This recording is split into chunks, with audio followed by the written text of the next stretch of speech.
public policy initiatives, and coalition building.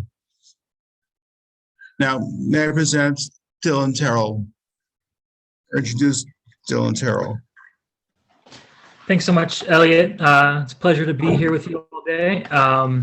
Yeah, I just want to thank Elliot Fine and especially Carol Stone and the JC3 who have helped put this together and organize this. I know we've had about like 50 people sign up today, so we might have a bunch more people coming in at some point here.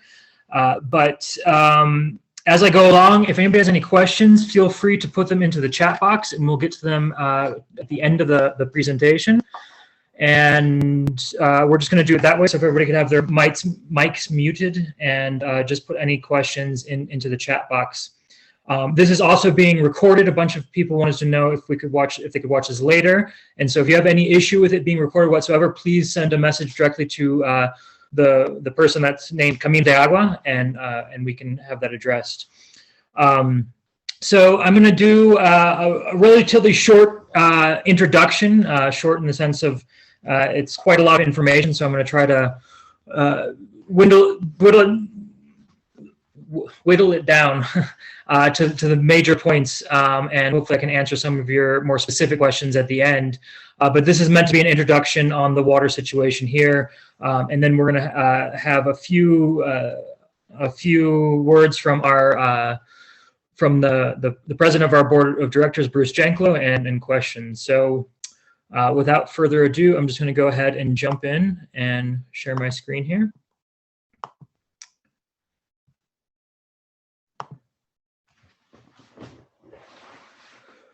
Okay, here we go.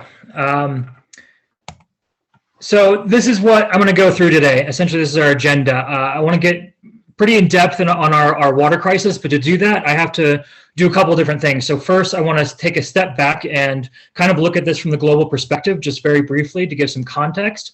And really, we're going to be looking at two major issues here that affect us here in San Miguel, but are really part of a larger global issues, which are extreme water scarcity and water stress combined with water contamination, and very specifically a new type of contamination. Then I'm going to kind of hone into our regional water crisis, our greater region here in the state of Guanajuato, and then get very specific about San Miguel de Allende, and then talk about some of the consequences, so what's really happening because of these issues that we're facing. Then I'd like to talk a little bit about our organization. I'll try to make it brief, but about Caminos de Agua, our mission, and the different programs that we've developed to address these issues.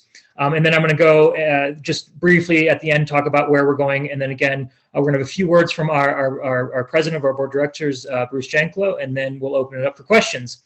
So again, feel free to send any questions directly into the chat box. If there's any issue or anything, please send a message directly to the Caminos de Agua, and that person, Romeo Robles, can get in contact with me directly over here.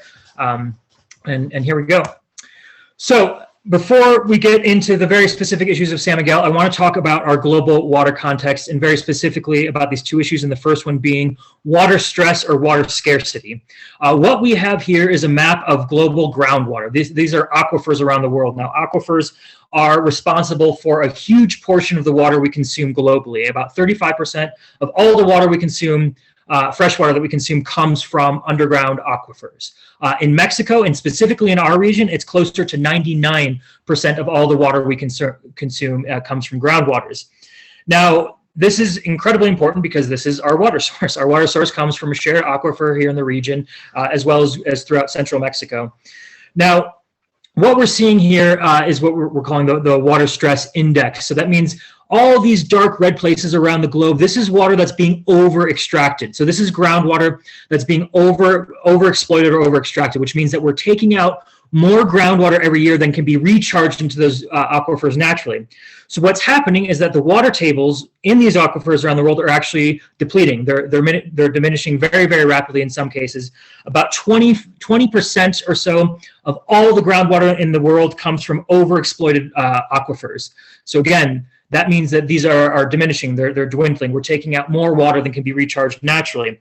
So we once thought about groundwater as this renewable resource that got recharged by rain. Rain falls on the ground, it gets infiltrated back into our ground and into the aquifers, which is true.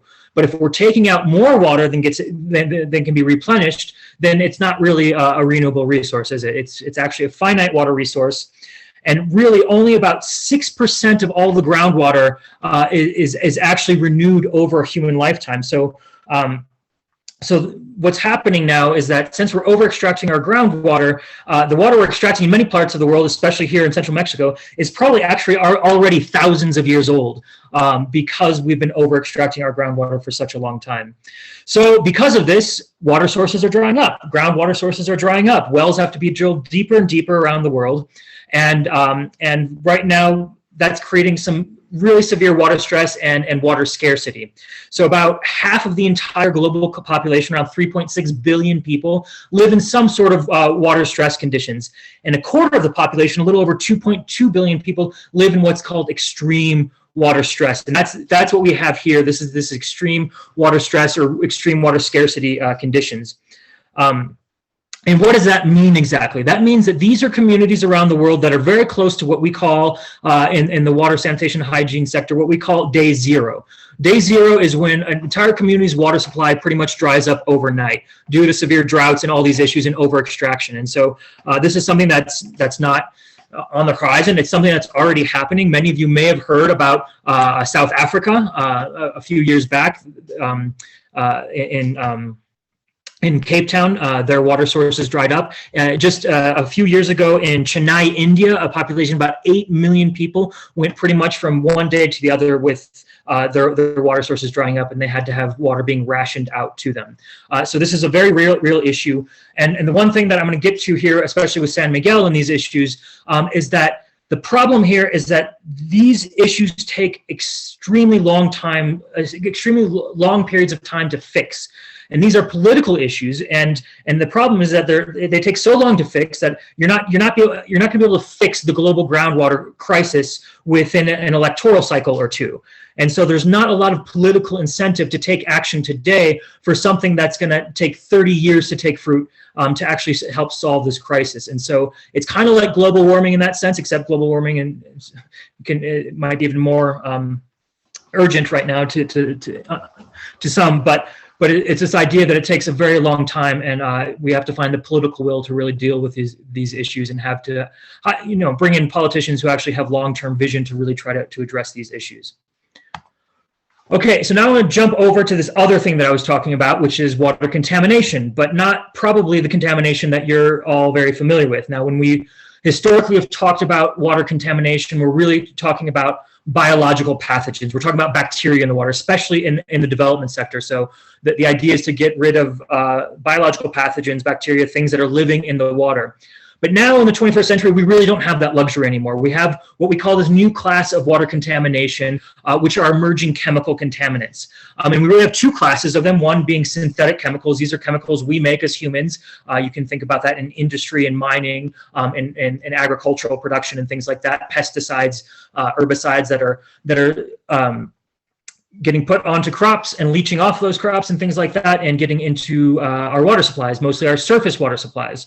Now, again, here in central Mexico, we're dealing with very deep groundwater. So this new class, these synthetic chemicals are not our major issue. But we have another class of chemicals, which are what we call naturally occurring chemicals, or technically inorganic chemicals. So these are chemicals that are naturally occurring, more or less. It's not 100% across the board, but these are a new class of chemicals that comes from underground water sources, from minerals and rocks and things like that. We're talking about, lead, chromium, arsenic, a bunch of different things. And very specifically in Mexico, we're dealing with two chemicals, naturally occurring chemicals that are found in different water supplies throughout the country, and very especially here in central Mexico and in San Miguel, which are arsenic and fluoride.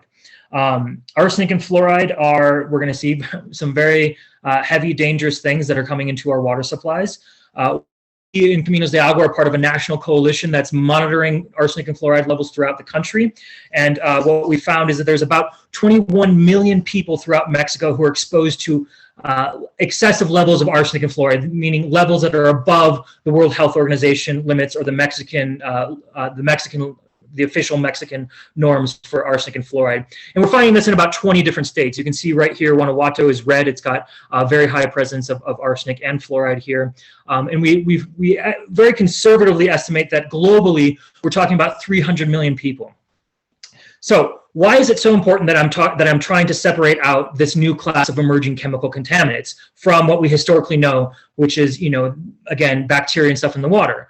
And it's because these things are not easy to remove from the water. Arsenic and fluoride are completely dissolved ions in the water, as are many of these, well, all of these emerging chemical contaminants. So I show these systems here because these are pretty popular throughout San Miguel, the Berkey and Nikin filters, and what we call this whole house thing, which I'm sure anybody who's on this call from San Miguel has seen this at some place, whether it's a restaurant, a hotel, or in someone's home, where they say, you can just drink the water straight out of the tap because we've got this big thing with UV lamps on it and these big columns, and everything's hunky-dory. Unfortunately, none of these systems can remove arsenic and fluoride from the water, period. Again, these are very, very complex contaminants we're dealing with, and that's why we need to separate them out and really deal with these in a different sort of manner. And so that's what we're doing here with Caminos de Agua, is talking about, again, water scarcity and these chemical contaminants.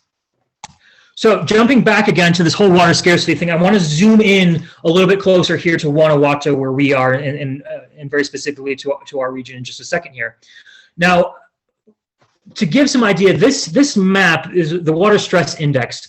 And again, you can see here that this dark red area means that we're extremely high, which means we're using 80% or more of our water resources every year, which is a lot. It means we can't take any hits to the system. A big drought or anything like that means that we can hit that day zero very quickly. Now, to give some context, this water stress index is on a scale of 1 to 5. And it's not really important what that means, but 5 is bad. 5 means that you're basically at day zero, okay? Now, Guanajuato as a state is registered at 4.94. It's teetering on that point of being able to not take any hit to the system whatsoever. It's some of the most overexploited water in the world, groundwater in the world. And it's just behind Baja California as the most water-stressed area, water-stressed state in all of Mexico. Now, in comparison to other parts of the world, Guanajuato, our aquifers here, which again is about 99% of all the water we use, are 70% overexploited. I mean, 70% of all the groundwater here is overexploited. So let's move in a little closer here. So I'm going to take you now to what we call our watershed region. Now, this is important because what happens in this region with water is all interconnected. We're all connected by water. And so, as you can see here, we want Guanajuato, and this is the northern part here, which is what we call the upper Rio La Ha Watershed. And this is the mentality we take in Caminos de Agua as our regional impact area. We're not a government organization. We're not confined to municipal borders or anything like that, or state borders. And we really find that working within a watershed context is a lot more progressive and makes a lot more sense, more than anything else. And so what happens here is that what happens up in this region here has a direct impact on us here in San Miguel. We are all sharing the same aquifer. We're all sharing the same water resources. This raging La Ha River that many of you know, that is now only a seasonal river, unfortunately, that comes down here into the Presa Allende. And then again, the aquifer here is all shared. This is a population of about 680,000 people throughout these 7 municipalities in the northern part of Guanajuato.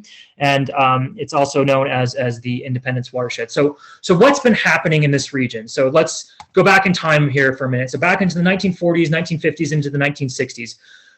Basically, with the advent of tube well technology, which means drilling into the underground, into the aquifers and extracting water, with the advent of that technology, we started drilling wells in our region here in Guanajuato. And specifically, this is all data now for our watershed, specifically our watershed. So San Miguel and those 6 other municipalities up here in the north.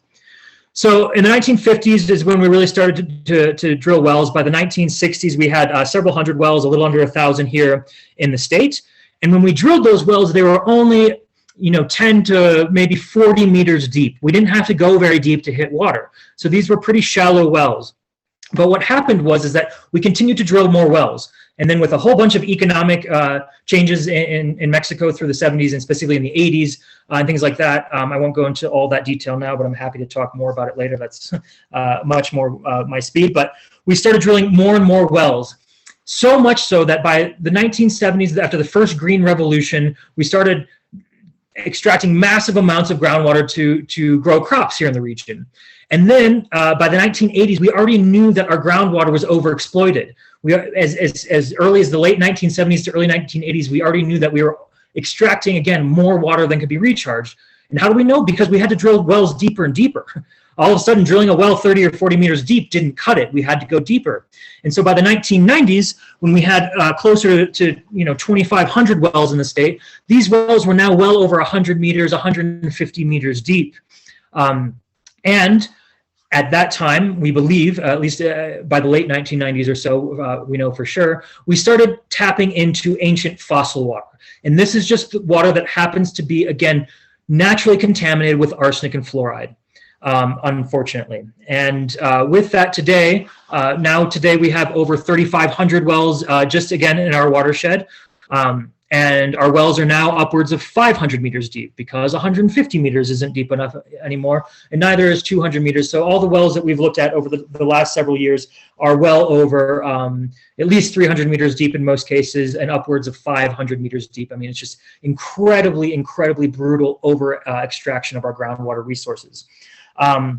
So much so that we know that we're about 30% overexploited, which means that we have to lower our overall water use by at least 30% to even hit some sort of equilibrium. So you might ask, where is all of this water going? I know a lot of you have some theories, I'm sure. Let me just tell you right now, it's almost exclusively going to the agricultural sector, almost exclusively for export as well. Guanajuato itself, just the state of Guanajuato is, or at least at one point in the recent past, I'm not sure if it's still this, but was the second largest exporter in the world of broccoli, for instance. This is a pretty high water intensive crop, and about 84% of all of our water use, 85% roughly, in our entire watershed goes to the agricultural sector. And again, almost all this agriculture is exclusively for export to US and in some cases European markets, but really specifically to US markets. So let's go a little bit deeper here into San Miguel, or a little closer to home here. So what's going on with San Miguel? So you might know this picture. This comes from the Presa Allende, the Allende Dam. This was taken in February of this year. It was at its lowest point in over a decade due to a massive, to a huge down rain year last year, a semi-drought last year that we had here, and some of you may know that by the end of this year, at the end of the rainy season this year, the Allende Dam was overflowing, and literally like the Cieneguita Bridge collapsed again from being submerged in water. And the point of this being is that with climate change, things are becoming even more complicated. We're going to have much more severe years, and just because we had one good rain year this year doesn't solve our long-term problems. Again, the groundwater that we're taking our water from is taking decades or centuries and maybe even millennia to recharge at the current rate. And so one good rain year doesn't solve our problems by any means. And at the same time, these good rain years are going to become much more difficult. Climate change is complicated in the sense that we had a huge, massive rain year this year where again, bridges are collapsing. I'm sure a lot of you have heard what happened in the Colonia Ojo de Agua when that dam overflowed. And we're going to have these really extreme rain events, which is going to really impact us in the long term. And we just really need to prepare for both drought and extreme rain events.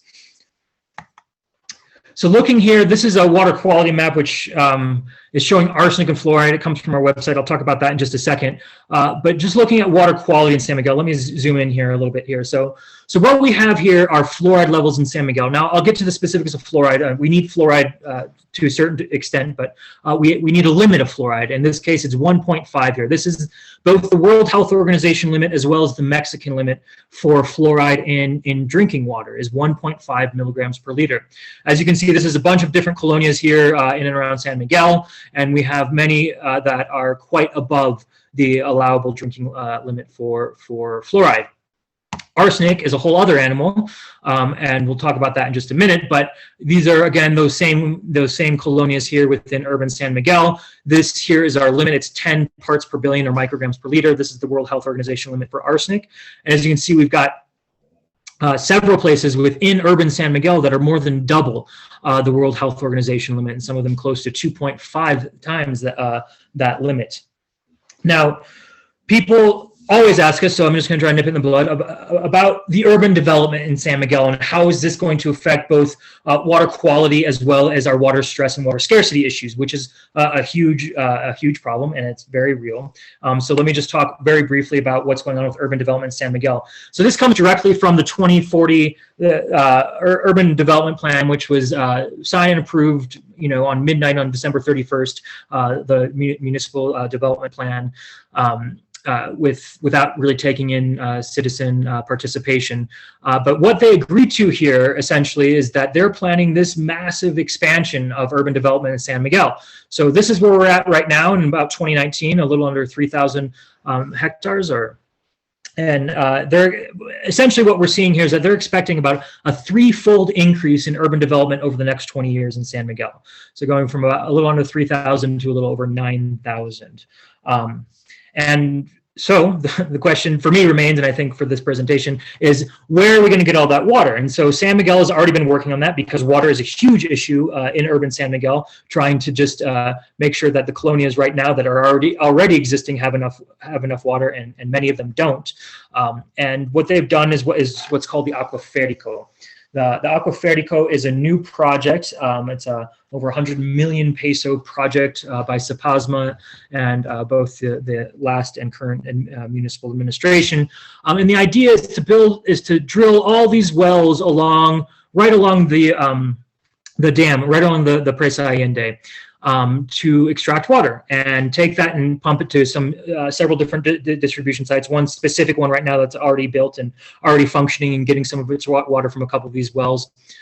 They're continuing to drill these wells, and the idea is that these wells will supply San Miguel with enough drinking water, just urban San Miguel, for the next 20 years, potentially 20 to 30 years is what they're guessing. So this is a pretty severe, a pretty aggressive project to only have about 20 to 30 years of water. And we in Caminos de Agua have many questions about how this project got approved and about the consequences. Specifically, many of the communities that live around many rural areas, rural communities live around these areas, which are going to be potentially greatly impacted by the extraction of the water in these areas. And we haven't seen any sort of environmental impact reports or anything like that, really.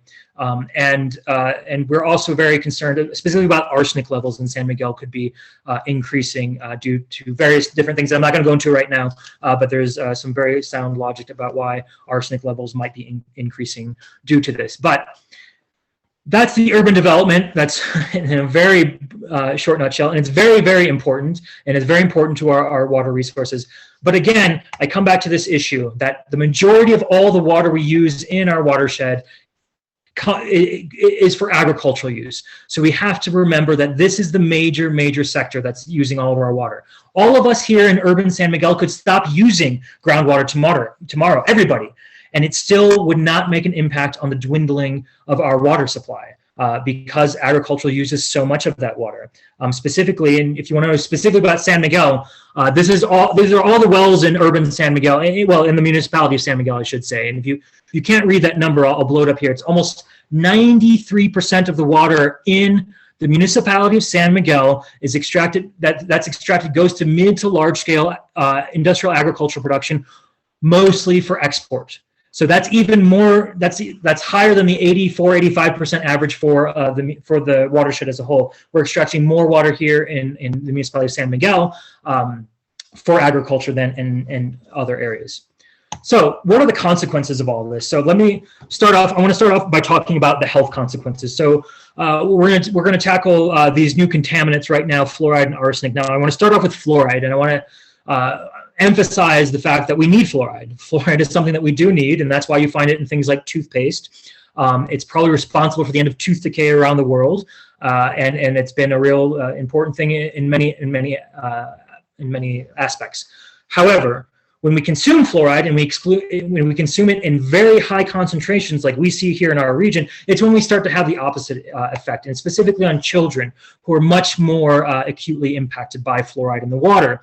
So what are we seeing? So if anybody's ever been in a rural community in the area and seen children with what looked like really brown stained teeth and thought it was a hygiene issue, it's probably almost certainly from overexposure to fluoride in their drinking water. This is what's called dental fluorosis. This girl is drinking fluoride that was about 2 times above the World Health Organization limit, as we'll see in a minute. We're dealing with levels substantially higher than that, and not so much in urban San Miguel, but in other parts of our watershed.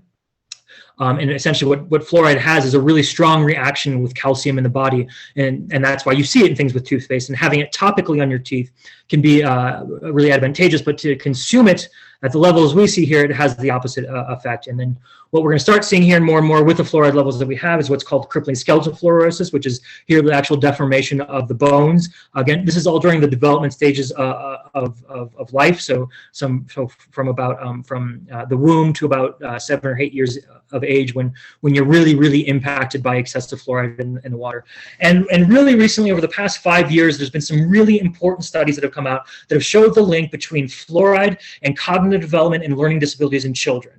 These are longitudinal studies, peer-reviewed studies that have come out, 2 to 3 really important ones in the last 7 years that have looked at this for over a decade and found really close correlations between the levels of fluoride that children were drinking and their cognitive development and also learning disabilities and essentially their IQ. And what we found is that fluoride actually really accumulates in the brain as well. So that's a huge issue here. Now, jumping over to our arsenic issue, which, again, these are 2 different contaminants which have different impacts on us. And now, arsenic is a complete poison. And so much so that because of finding arsenic in groundwater in Bangladesh, in 2002, the World Health Organization called arsenic in groundwater being responsible for the largest mass poisoning of a population in history. Arsenic is no joke. It is completely toxic. It's a complete poison to us. We don't need any of it. There's no good amount of arsenic. There are limits of how much arsenic is acceptable, but there's no good amount of arsenic. What does it do to us? Well, it does also, I always say, what does it not do? Every time we learn something new about arsenic, we find that it's impacting other systems in our body. It's really well known for skin problems, lesions on the skin, what's called arsenicosis, which obviously comes from the word arsenic. It's arsenic poisoning, essentially. Also with cognitive development and learning disabilities in children, kidney disease, and very specifically it's been very closely correlated to 2 types of cancers, gallbladder and skin cancer. But it's also been becoming more and more associated with many different types of cancers, lung, kidney, liver. And again, basically, it's just really nasty for us, and we shouldn't be consuming it, period.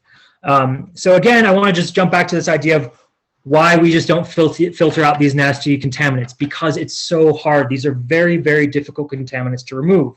I really can't stress that enough. Most of the systems, the commercial systems available, do not touch arsenic and fluoride in the water. You really have to get it from a reliable source or use a reliable system, which in this case would be reverse osmosis. And then just the only other thing that I want to mention is also day 0. So I talked before about this idea of water sources drying up kind of overnight and things like that. And day 0 is not something that comes all at once. It comes in stages. And so to think that, San Miguel is going to run out of water tomorrow, that's not true. However, there are communities around us, rural communities, with some within 10 to 15 minutes from downtown San Miguel, whose water source is already dried up, whose well has already collapsed in on itself. This is a water source that's less than an hour from San Miguel, and this is a water tower that's connected to a well. This has been dry for over 12 years now because this is right next to a huge agricultural field, and the community well, which was 250 meters deep, really deep, completely dried up and collapsed in on itself and left a population of about 1,500 people without water overnight. And again, this is happening right now. And this is happening, again, in some cases, minutes, 10 to 15 to 20 minutes from downtown San Miguel, within an hour of downtown San Miguel. So this is already happening. So I'm sorry, I'm going a little bit longer than I wanted to, but I just want to talk a little bit briefly about what we do in Caminos de Agua. We're an NGO here in San Miguel. We've been here for over 10 years now. We're going in our 10th year, I guess, technically speaking. But our mission is to improve human health and community well-being through adequate and affordable access to clean water. We are both a very technical organization and a very social and environmental organization. We have community outreach workers and community organizers and educators working hand in hand with engineers who are developing solutions and monitoring water quality issues and water scarcity issues around the region. We have 5 major programs that we're working on to do this. We have a water monitoring program. We have a technology development where we're developing solutions because, again, these are complex problems that don't have a lot of good, appropriate solutions for the people that are actually impacted by them. We are implementing programs and solutions in rural communities mostly, but also through urban San Miguel. And we have a major education program in high schools and communities and all sorts of different schools. And we also are working on collaboration policy. What does that mean? It means that in the long term, we have to look at the root causes of these problems and how we're going to solve them. We can't just be installing solutions in communities while agricultural production runs rampant and continues to dwindle our water supplies. We can't survive that in the long term. So we also need to look at long-term policy and collaborative solutions with all sorts of entities across the board. So just to talk about this briefly, we've been monitoring water for now for close to 10 years throughout the region. We've now tested well over 600 sites in all the municipalities in our region. And we also, again, I said this earlier, but we partner with a national coalition that's looking at specifically arsenic and fluoride on a national level and how do we map that out. And we do this in partnership with various different universities, both to have certified and credible results, as well as to protect ourselves for political blowback. So we publish all of this data on our online map. You can go there. It's all free. We are firm believers on open data and being completely transparent. And so you can go into our map and see and zoom into urban San Miguel, which is right here. This is our watershed, and see what the water quality is like in your own neighborhood. These green points mean that they comply with all water quality for arsenic and fluoride at least. The orange points means that this is not safe for children to be drinking over the long term. These red points means that nobody should be drinking this regularly. And these black points that you see up here in the northern part of our watershed, and also some in San Miguel over here, but these mean that this is potentially acutely toxic. Nobody should drink this water ever by any means. So what have we seen here? So I showed you a little bit about urban San Miguel, but what about the greater watershed area? So this, again, is that limit for fluoride at 1.5 milligrams per liter. About 40% of all the sites we've tested over the years, which again are both rural wells as well as urban taps, are above the limit. And about 2 to 3 times above the limit, in many cases 4 times. And as you can see, we've got a few points here that are substantially above the limit, upwards of 12 times above the limit. And this is water that people are drinking. This is absolutely water that people are drinking, unfortunately.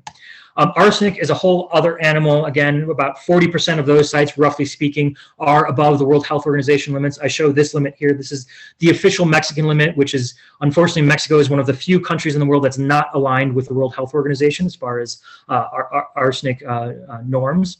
But there's still about 15% of the sites that we've tested that are above the official Mexican limit, which is, again, much too low. Most countries around the world are actually becoming more aggressive than the World Health Organization on arsenic because it is so toxic. And this point here goes off there is just to show that this is over 23 times above the World Health Organization limit for arsenic in the water. And again, many of these are areas where people are absolutely consuming this water. I'm just going to jump ahead because I am going over. One thing I do want to say is that with our partnership, our national partnership, which again is through this network called INCA, which is the National Water Quality Inventory. It's a group of most of academics and other organizations that are monitoring arsenic and fluoride throughout the country.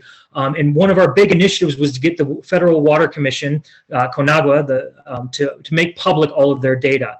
And they did that. So we got to expand our 600 points to include about 2,400 other points throughout the country for arsenic and fluoride, which again, this is all on our map. I know this looks really messy and dirty now, but you can zoom into all these different parts of Mexico and get a much clearer picture of what at least the arsenic and fluoride levels are looking like.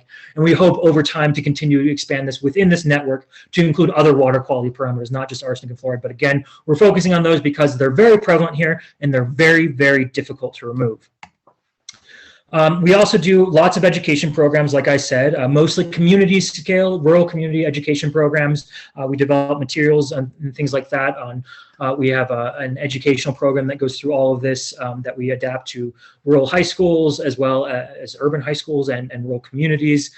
We've created all sorts of new materials to address really specifically water scarcity issues during coronavirus and how you are going to meet the hygiene requirements with very limited water supplies.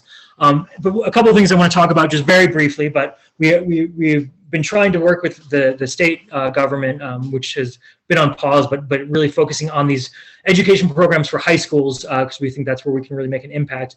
But what I want to mention right now is that we've launched just a little less than 2 months ago our urban education initiative.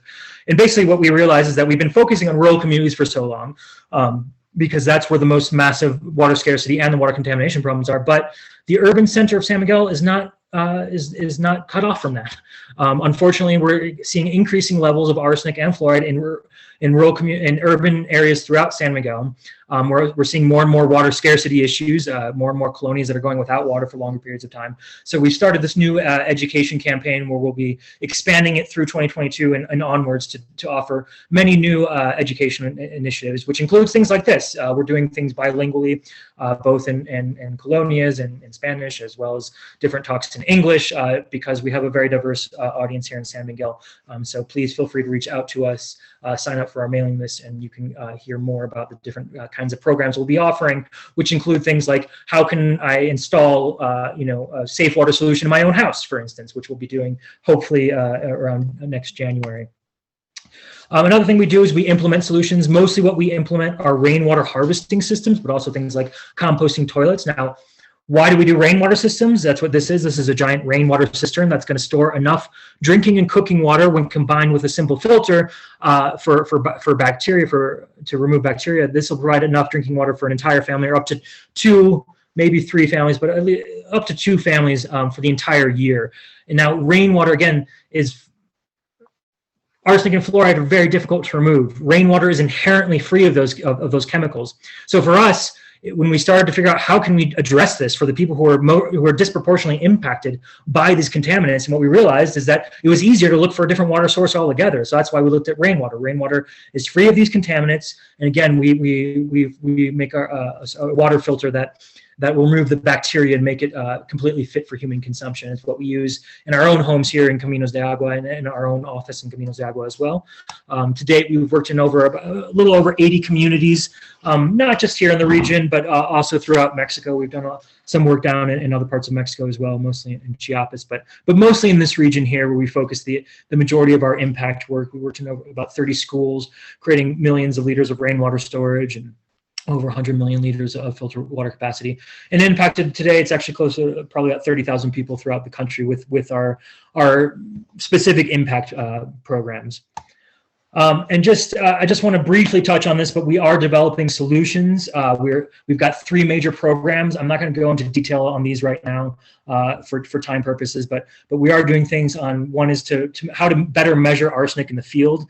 We are doing that in collaboration with the University of Liverpool and Imperial College of London and NC State University. And the idea is basically that arsenic is really hard to test for in the field, and there's no good field test kits that really work for our regional water quality. So we're doing a lot of work on that. We also have this other thing called AguaDapt, which is a filter we've developed. It won an award in 2019 from the American Society of Mechanical Engineers. But this is something that we're pushing throughout the country that can impact water supplies, household water supplies throughout the country.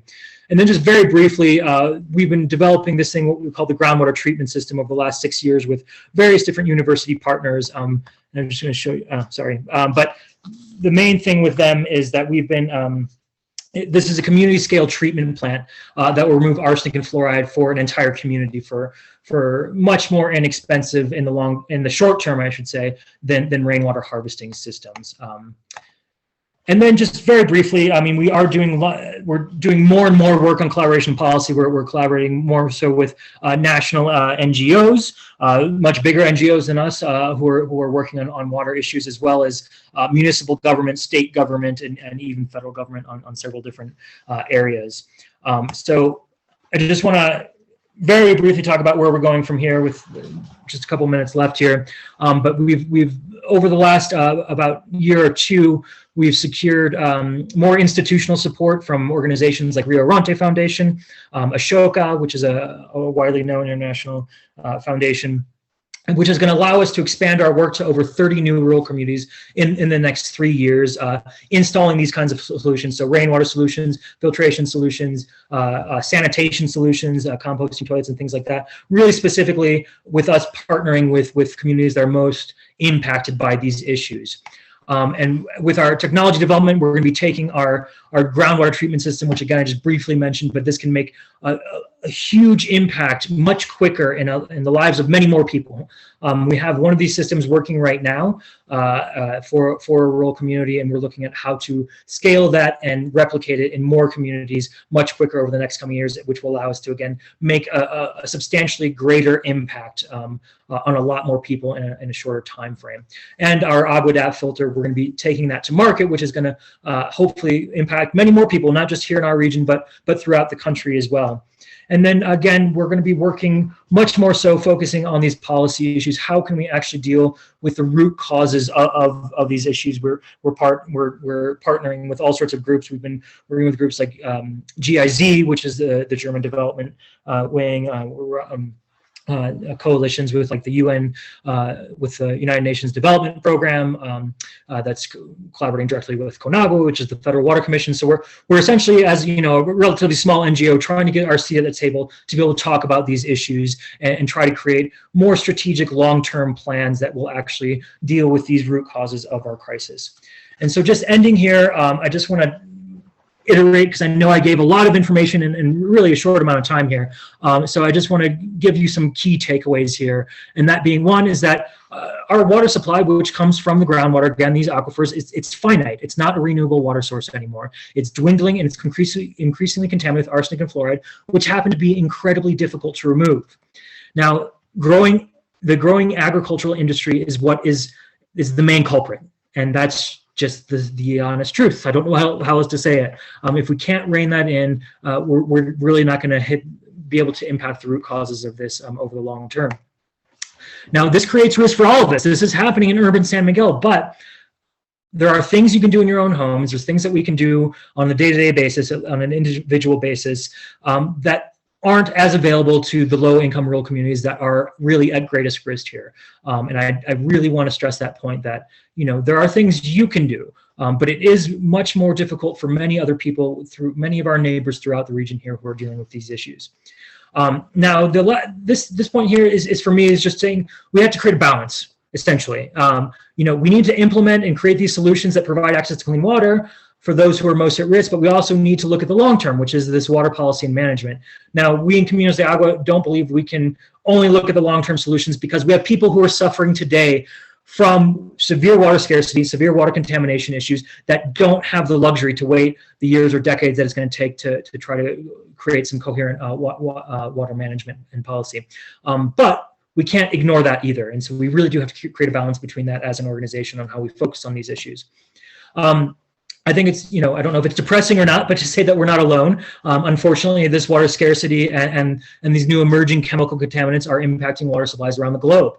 And people are dealing with this around the globe.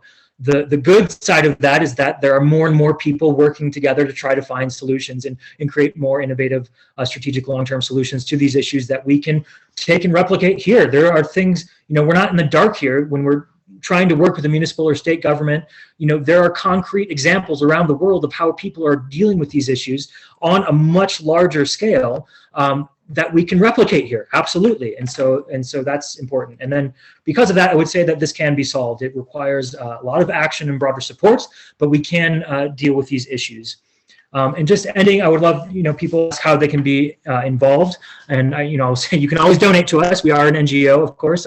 You can donate to our programs, but you know, you can educate yourself. You can get your water tested. We offer private water testing to clients in San Miguel, and the fees we charge for that allow us to test water quality for rural communities for free. I would say you can sign up for our mailing list. We started recently this past year. It's not quite a monthly bulletin, but almost every month, every 1 to 2 months, we have a bulletin that comes out where we educate people about very specific local water issues and what's going on. We try to keep people up to date on things like the Aquaferico, what's going on with urban development, that kind of things. And you can educate others. One thing you can do is help us do this more.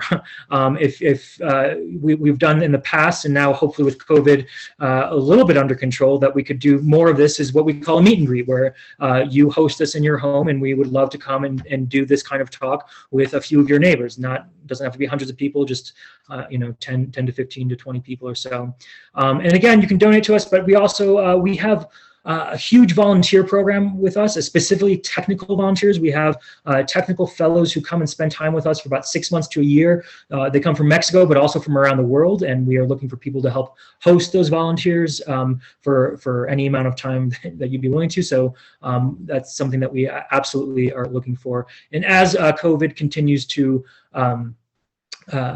allow us to do a little bit more in the field, hopefully, that we are looking for very specific volunteers in some very specific fields and things like that. So I'll leave you there with my contact information. I'm actually going to stop sharing, but it's just Dylan, my name, at caminosdeagua.org, or you can get it to us through our website, and I'm going to leave it there.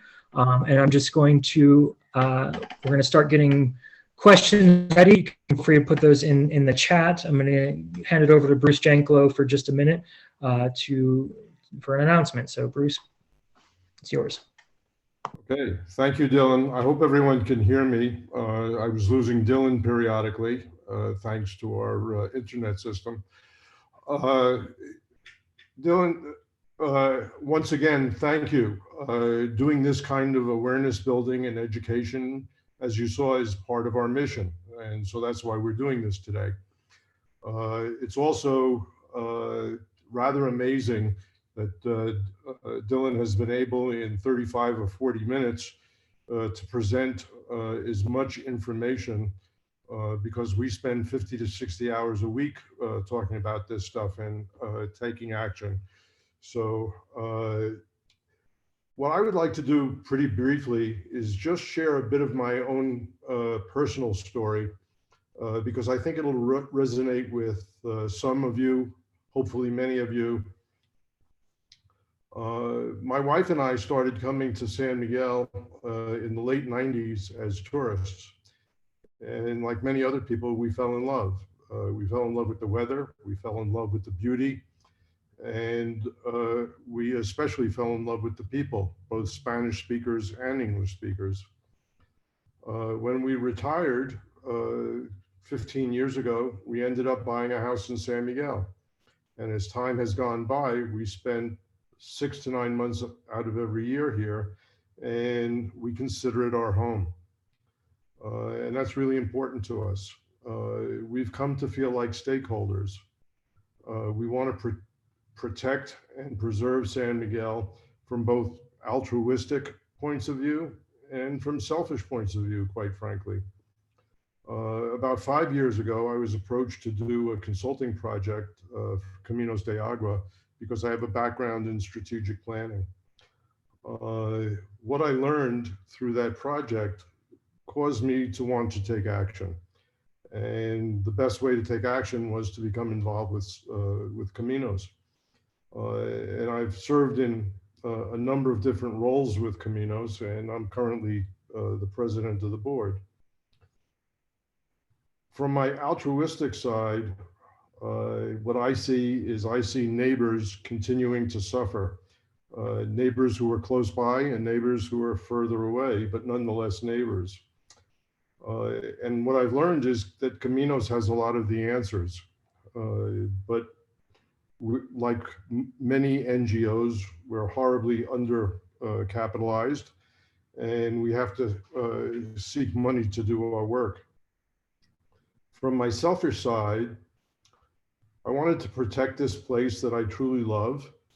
And I wanted to protect this place because I have a very significant financial investment here now. I own 2 properties in San Miguel. So as Dylan explained, we have a lot of problems with our water situation. And you can hear what we have to say and be concerned, or you can hear what we have to say and do something. if you elect to do something, you can become involved with Caminos de Agua. You can volunteer. We're looking for people with skills, certain skills all the time. And yes, you can take actions for yourselves, and we'll be glad to explain what those are. And you can also financially support us. We are a 501c3 charity in the US, and we are an associación in Mexico. Unfortunately, in order to do our work, we have to raise money. So we're in the asking business. And at the end of the story, if we don't raise money, we don't do work. So either Dylan or I would be more than happy to take this discussion deeper with any of you on a personal basis. Because this is an awareness raising opportunity and an educational opportunity, I'm not going to do any more of a fundraising pitch than I already did. We are happy, mostly Dylan, maybe a little bit me, to answer your questions. And let's take some time to do that now. Great. Well, thanks, Bruce. So again, we had about 50 people sign up for this. So originally the idea was it was going to be a little unwieldy, and that's why I was having people put questions in the box. But since it looks like many people didn't find their way here, you can also feel free just to unmute yourself and put your hand up or something. And if you have a specific question, there are a couple here which I'm happy to address right now that are already in the chat. So one is that it's saying that the potential solution is to drink bottled water. And so, yeah, I didn't really specifically talk about what the solutions are for people who can afford them pretty easily. So bottled water is generally a good solution. Phone water is generally clean. They use what's called reverse osmosis, which I'll talk about in just one second. But it's generally pretty safe. It's a pretty safe bet here in San Miguel, specifically in San Miguel, to drink that water. Now, nationally, that's not always been the case. There's been tons of studies done looking at bottled water across Mexico and found that they actually have really high levels of arsenic in them. The most expensive water out there, and it's got arsenic in it. Some of you may have heard in 2019, I think the Peñafiel plant actually was shut down because of arsenic, and they found arsenic in their water. So it's not a surefire solution, but generally speaking, you can count on it. And specifically, the main one that's in town that's good is Marinair. We have no affiliate with them. It's just because they happen to be here in San Miguel. Most other bottled water like Ciel and Santorini comes from Celaya, comes from Querétaro and things like that. And so it's really dependent on the day, and we can't test that bottled water every single day. We just can't. And so it's really hard to say. What I will say is that we've toured the local plant, the Marinair, I think it's Marinair plant, and they seem to be very above board, and there was absolutely no issue. The guy really understood the issues here, and so we can definitely recommend that for the most part. And just generally, we haven't seen many issues within urban San Miguel. So that is an option. I will say, it says, what are the other suggested solutions? So there's not a whole lot, unfortunately.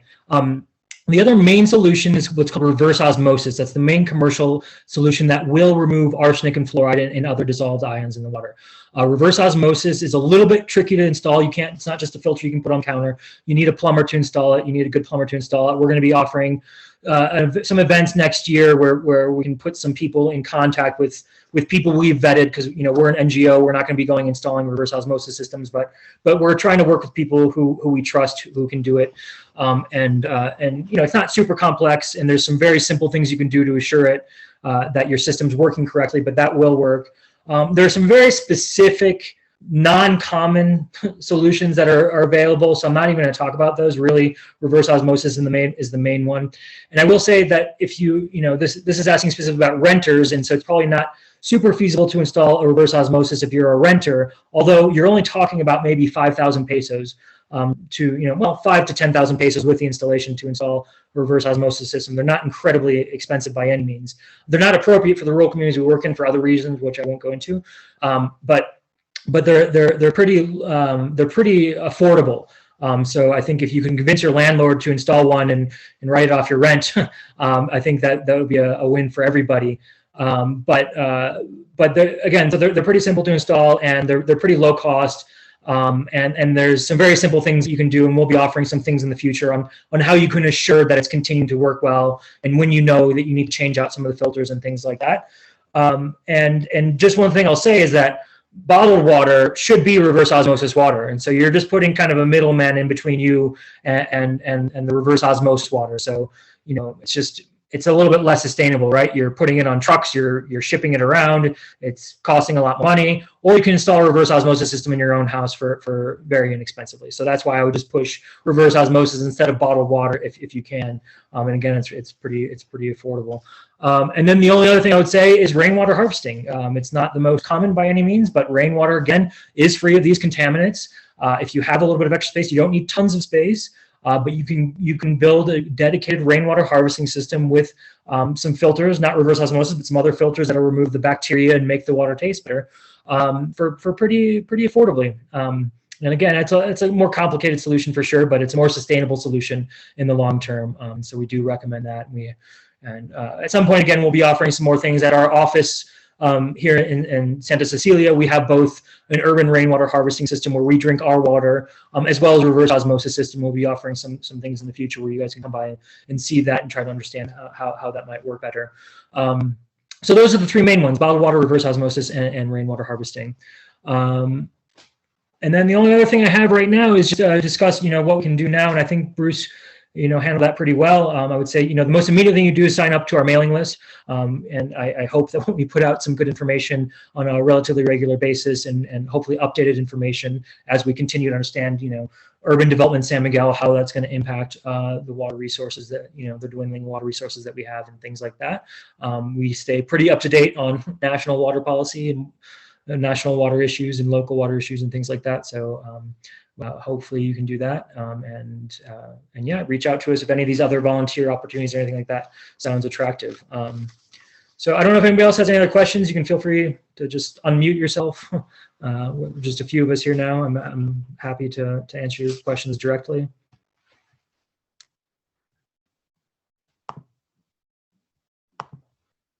Okay.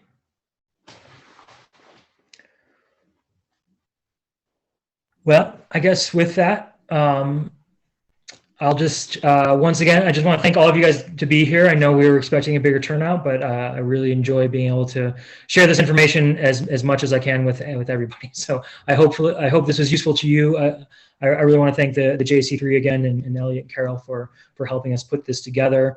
And we're happy to do it in lots of different forms in the future. So please feel free to reach out to us, and thanks all for coming.